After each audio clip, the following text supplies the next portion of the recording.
Uma vez mais, homens pacíficos tornaram-se escravos de homens violentos. Em Washington, nossa secretária realizou o maior protesto. O governo americano não pretende reconhecer qualquer situação, tratado ou acordo que possa ter sido obtido por meio de agressão.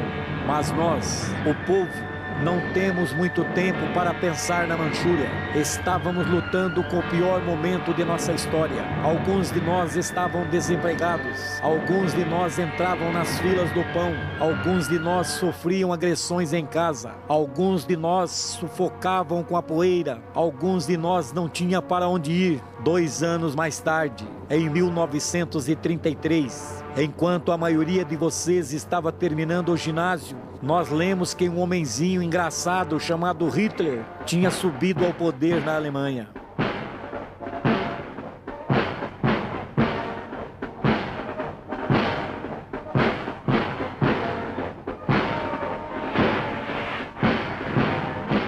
Soubemos que algo chamado Partido Nazista havia assumido.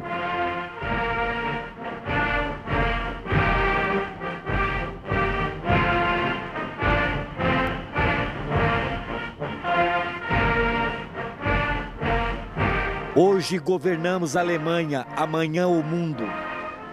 Que conversa era essa? Devia ser apenas bravata. Em 1935, quando vocês começavam a namorar, lemos que o falante Mussolini havia atacado a longínqua Etiópia.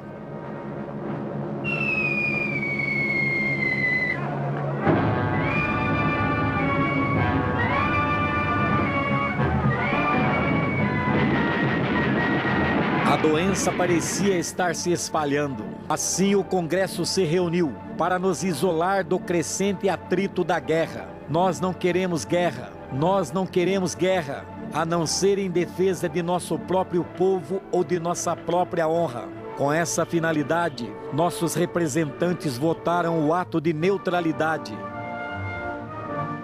Nenhuma nação em guerra podia comprar armas ou munições produzidas nos Estados Unidos. Em 1936, quando vocês rodavam por aí em calhambeques, ficamos perturbados com notícias da Espanha.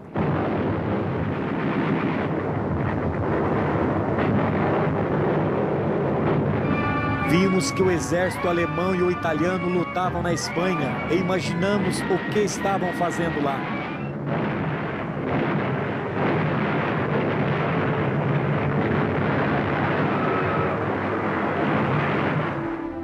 Pela primeira vez vimos grandes cidades arrasadas, civis bombardeados e mortos.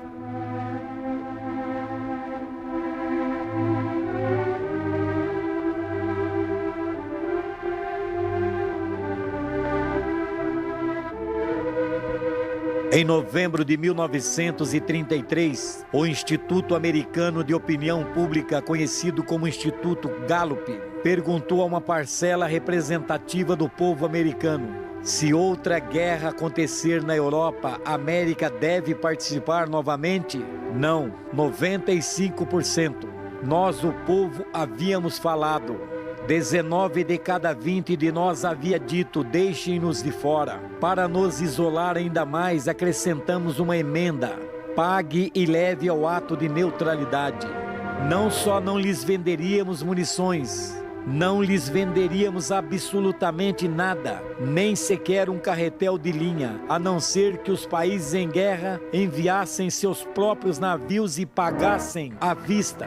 Em 1937, as agências de notícias receberam um boletim da Ásia: japoneses iniciam guerra total contra a China.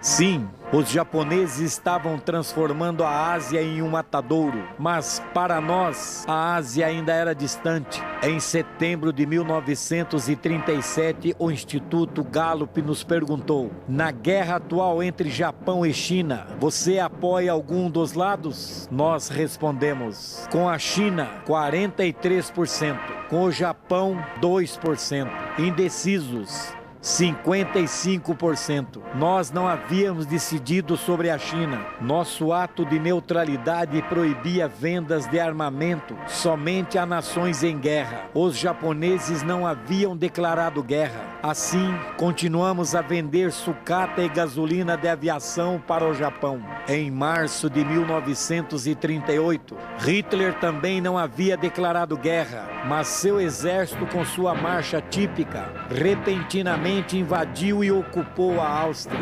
6 meses depois, Hitler e seus auxiliares encontraram-se com as democracias ansiosas em Munique. Hitler prometeu a paz em nossa época se a Inglaterra e a França lhe dessem a parte da Tchecoslováquia conhecida como Terra dos Súditos. A Inglaterra e a França lhe deram aquela parte do país esperando evitar a guerra. Agora tínhamos sua palavra, paz em nossa época. No nosso país começamos a ouvir manchetes estranhas. Gangue de espiões nazistas presa. Sentávamos em nossos cinemas, não acreditando, enquanto filmes revelavam a espionagem nazista na América. Como alemães, nós sabemos que se a América deve ser livre, precisamos destruir a corrente que une toda a miséria da América. E isso, senhores, significa a Constituição. Siga ele. Siga ele. Estas coisas poderiam existir? Sim, estes atos subversivos estavam realmente acontecendo todos os dias. Os bandos de americano-alemães, organizados com a finalidade de nos destruir, marchavam sob as nossas vistas. Eu prometo lealdade à bandeira dos Estados Unidos da América e a república a qual representa uma nação indivisível, com liberdade e justiça para todos. Na nossa imprensa, líamos as notícias do exterior. Os nazistas estavam gastando milhões, armando a Alemanha até os dentes.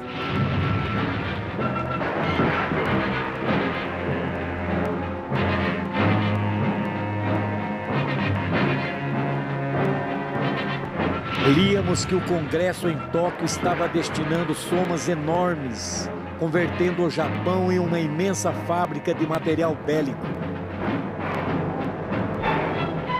Víamos essas nações supostamente pobres gastarem somas enormes em armamentos e nos perguntávamos por quê. Calmamente eles nos disseram por quê. Eles haviam declarado guerra contra nós muito antes do tiroteio começar. Na verdade, estamos em guerra desde o dia em que levantamos a bandeira de nossa revolução contra o mundo democrático. Os alemães são uma raça nobre e única a quem a terra foi dada pela graça de Deus.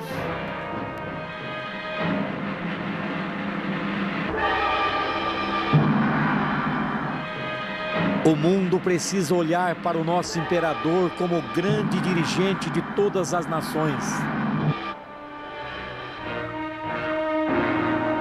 Quando o povo destas 3 nações decidiu seguir seus líderes, a morte incorporou-se a eles. Eles se organizaram para destruir a liberdade individual, a igualdade dos homens, a liberdade de expressão, a liberdade religiosa. Organizaram-se para destruir os próprios princípios que nos tornaram o povo que somos. Assim, em dezembro de 1938, quando o Instituto Gallup nos perguntou: deveriam os Estados Unidos aumentar o poderio de seu exército, marinha e força aérea? Nós respondemos sim, 85%. Chegara o momento de pensar em nossa defesa. Senhores, este é o primeiro comitê militar do Congresso americano, reunindo-se com o propósito de estudar a defesa da nação.